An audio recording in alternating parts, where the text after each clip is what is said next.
yang pertama kita harus mengenali tanda dan gejala pada kala 2, yaitu adanya dorongan menelan, tekanan pada anus, perineum menonjol, vulva dan sphincter ani membuka. Nah, setelah tanda dan gejala pada kala 2 itu terjadi, maka selanjutnya kita menyiapkan peralatan dan bahan-bahan dan serta obat-obatan yang diperlukan apabila terjadi komplikasi pada ibu dan juga bayi baru lahir, seperti pelaksanaan asfiksia. Alat yang diperlukannya yaitu 1 buah meja keras dan datar, kemudian 2 buah handuk dan 1 buah kain, lampu sorot 60 watt yang diletakkan sejauh 60 cm dari tubuh bayi. Setelah itu kita memasang kain pada perut ibu.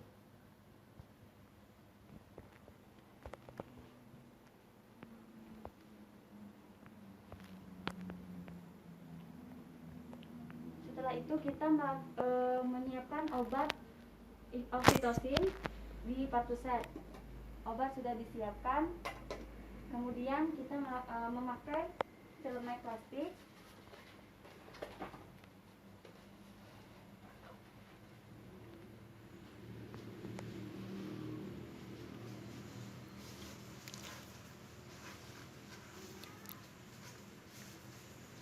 Setelah memakai celemek plastik, kita melakukan cuci tangan.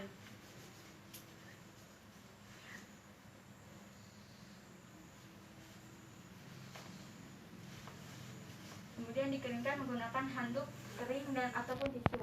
Setelah itu kita menggunakan sarung tangan pada tangan yang akan melakukan pemeriksaan dalam.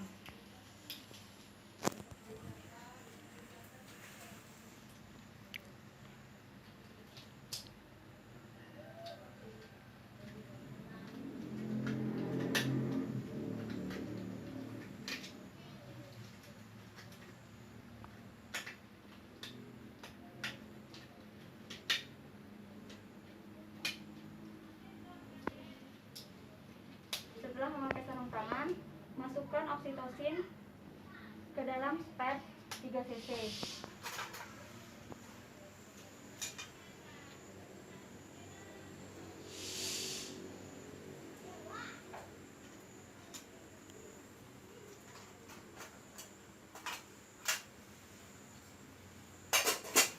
Setelah itu kita melakukan vulva hygiene.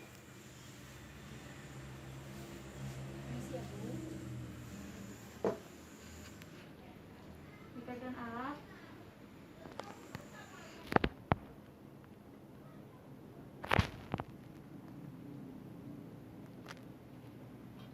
Setelah melakukan vulva hygiene, kita ganti sarung tangan apabila sarung tangan kita terkontaminasi. Setelah melakukan dekontaminasi sarung tangan, kita mengganti sarung tangan yang baru. Kemudian kita melakukan pemeriksaan dalam. Permisi ya Bu, saya akan melakukan pemeriksaan dalam. Tahan sedikit ya Bu, tarik nafas. Periksa apakah selaput ketuban sudah pecah. Apabila selaput ketuban belum pecah, maka lakukan amniotomi. Setelah melakukan pemeriksaan dalam, ganti sarung tangan dengan sarung tangan yang baru. Direndam di larutan klorin 0,5%.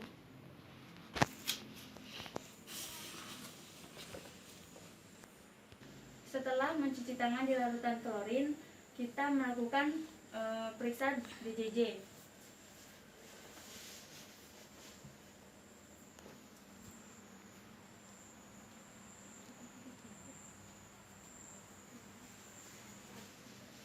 Setelah dilakukan DJJ, apabila DJJ-nya normal, maka kita lanjutkan ke asuhan pada ibu.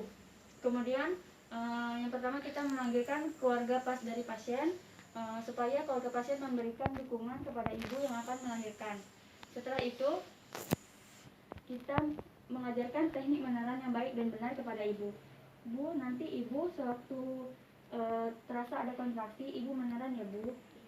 Jika ibu tidak merasakan ada kontraksi, ibu jangan menelan. Hal ini dikarenakan supaya ibu tidak kehabisan tenaga sewaktu akan menelan nanti. Oke Bu, setelah itu apabila nanti ibu sedang tidak merasa kontraksi, ibu nanti minum ya, supaya ibu tidak dehidrasi. Selanjutnya, setelah memberikan asuhan kepada ibu, kita memasangkan kain di perut ibu dan juga memasang kain di depan perineum ibu.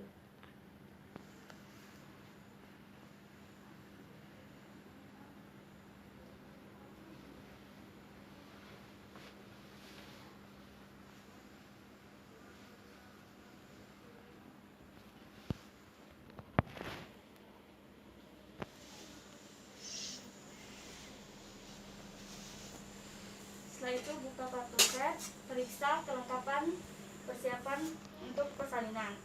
Setelah itu kita menggunakan sarung tangan,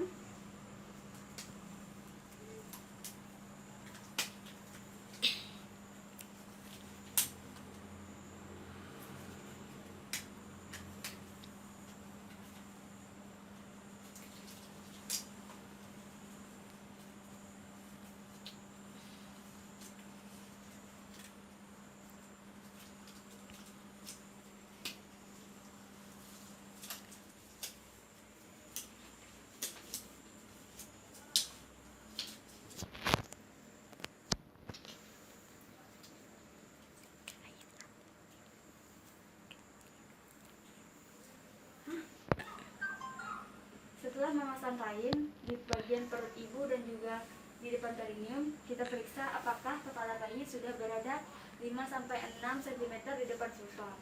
Jika sudah, maka kita lakukan tahan perineum dengan tangan di bawah kain, yang tangan satunya berada di atas sifisis ibu. Hal ini dikarenakan untuk mencegah terjadinya defleksi dan membantu melahirkan kepala bayi. Baik Bu, apakah ibu ada rasa ingin menelan Bu? Oke. Ayo Bu, menelan Bu. Ayo, iya Bu, bagus Bu. Ya, sedikit lagi Bu, terus. Ya, bagus. Ayo Bu. Ya, bagus Bu, bagus. Oke. Sedikit lagi Bu, ya. Terus Bu. Lagi Bu. Terus. Terus Bu. Lagi Bu, sedikit lagi. Sedikit lagi Bu. Ayo Bu, sedikit lagi Bu. Terus Bu, iya, bagus Bu, iya. Setelah itu, tunggu kepala bayi melakukan putar paksi luar. Setelah bayi melakukan putar paksi luar, rubah posisi tangan menjadi posisi biparietal. Minta ibu untuk mengedan perlahan. Bu, mengedan perlahan ya Bu. Sambil bayi keluar. Kemudian periksa apakah ada lilitan tali pusat. Jika lilitan tali pusat tersebut longgar, maka bisa dilonggarkan. Apabila tali pusatnya pendek, maka harus dilakukan pemotongan tali pusat dengan menggunakan 2 klem di antara kedua tali pusat lalu dipotong. Setelah bayi terbebas dari lilitan tali pusat, maka tindakan selanjutnya adalah kita melahirkan bahu depan bayi dengan cara menekan ke bawah kepala bayi dan untuk melahirkan bahu depan. Kemudian mengarahkan kepala bayi ke atas untuk melahirkan bahu bawah atau bahu belakang. Setelah bahu bayi lahir, kemudian lakukan sangga susur. Setelah dilakukan sangga susur, taruh bayinya di atas perut ibu. Lakukan penilaian sepintas, apakah bayi cukup bulan, apakah ada air ketuban jernih atau bercampur dengan mekonium. Kemudian periksa apakah tonus otot bayi aktif, apakah bayi menangis kuat dan spontan. periksa apakah kulit bayi berwarna kebiruan. Jika jawabannya ada yang tidak, maka lakukan penata laksanakan asfiksia. Namun jika jawabannya semua iya, berarti lakukan asuhan pada bayi baru lahir. Setelah itu, keringkan bayi menggunakan kain.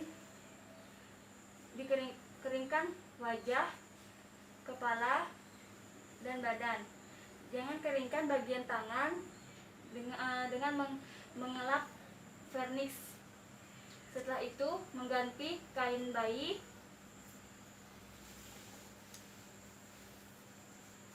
mengganti kain basah dengan kain yang kering.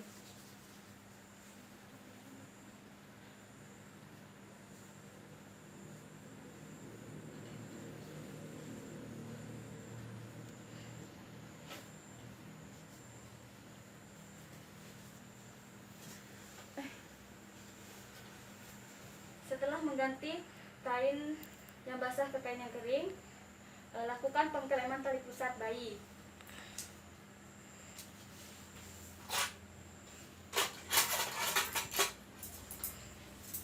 Pengkeleman dilakukan 2-3 cm di depan umbilikus.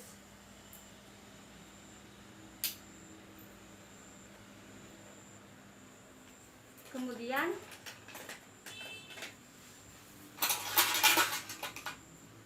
potong tali pusat dengan menggunakan satu jari, dan jari lainnya melindungi tali pusat dari perut bayi.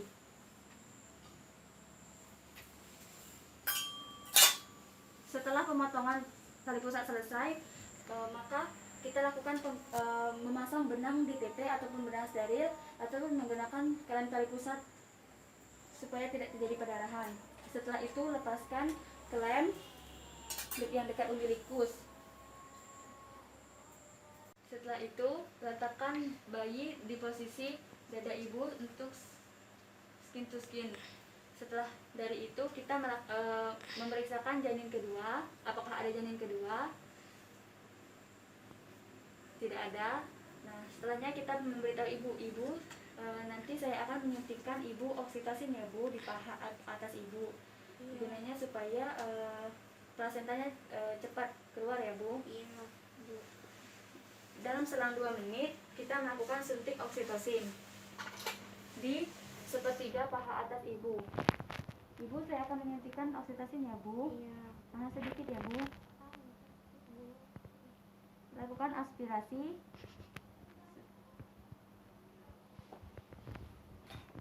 Setelah lakukan suntik oksitosin, kita mengecek tanda-tanda pengeluaran plasenta, yaitu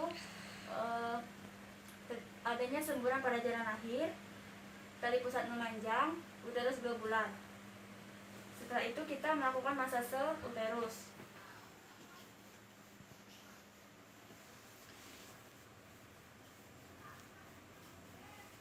Setelah adanya tanda-tanda pengeluaran plasenta, segera lakukan PTT. Dekatkan klem jaraknya 5-10 cm di depan vulva. Lakukan VTT dengan cara menarik klem dan tali pusat sejajar lantai ke atas dan ke bawah. Setelah itu, apabila plasenta telah berada di depan vulva, kemudian kita pilin plasenta secara perlahan searah jarum jam, supaya tidak ada selaput-selaput yang tertinggal di dalam vagina. Kemudian letakkan plasenta di bak. Kemudian kita periksa kelengkapan plasenta, apakah kotiledonnya ada yang tertinggal, selaputnya yang robek, tali pusat sentralis beratnya sekitar 500 gram dan juga panjang tali pusatnya sekitar 50 cm. Kemudian lakukan masase uterus supaya uterusnya tetap berkontraksi dengan baik.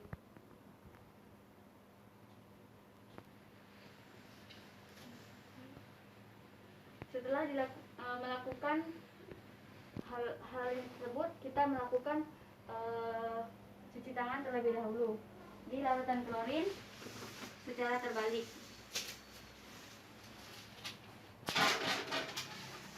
Setelah itu kita mengajarkan periksa uterus apakah berkontraksi dengan baik, periksa juga apakah kandung kemihnya penuh. Jika penuh maka kita akan melakukan kateterisasi. Juga periksa jumlah volume darah yang keluar. Lalu setelah itu kita meminta keluarga untuk membantu memasase uterus ibu. Bapak ibu nanti tolong ya bantu memasase perut ibu supaya kontraksinya tetap baik ya Bu. Caranya dengan memasasenya dengan searah jarum jam seperti ini ya Bu. Selanjutnya periksa nadi ibu selama 1 menit. Setelah memeriksakan nadi ibu, kita melakukan asuhan pada bayi baru lahir. Yang pertama kita cek adalah periksa pernapasan bayi dalam 1 menit. Kemudian bayi bernapas normal apabila dia bernapas dalam 1 menitnya 40-60 kali. Nah, setelah itu kita periksa apakah kaki bayi dingin. Jika dingin kita hangatkan. Setelah itu kembalikan bayi untuk skin to skin kepada ibunya. Kemudian selimutkan bayi dan ibunya dalam satu selimut. Setelah dari itu kita membereskan semua alat. Kita taruh di cairan di larutan klorin untuk dekontaminasi. Rendam selama 10 menit. Setelah itu kita menggunakan handspoon kembali untuk membersihkan ibu menggunakan larutan air DTP.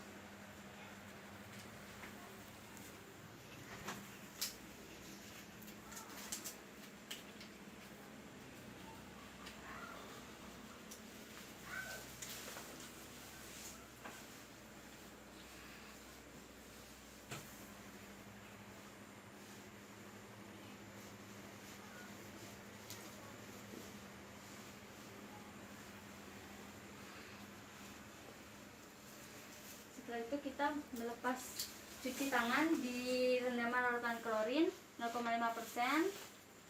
Kemudian balik handspoon dalam posisi balik. Rapikan ibu.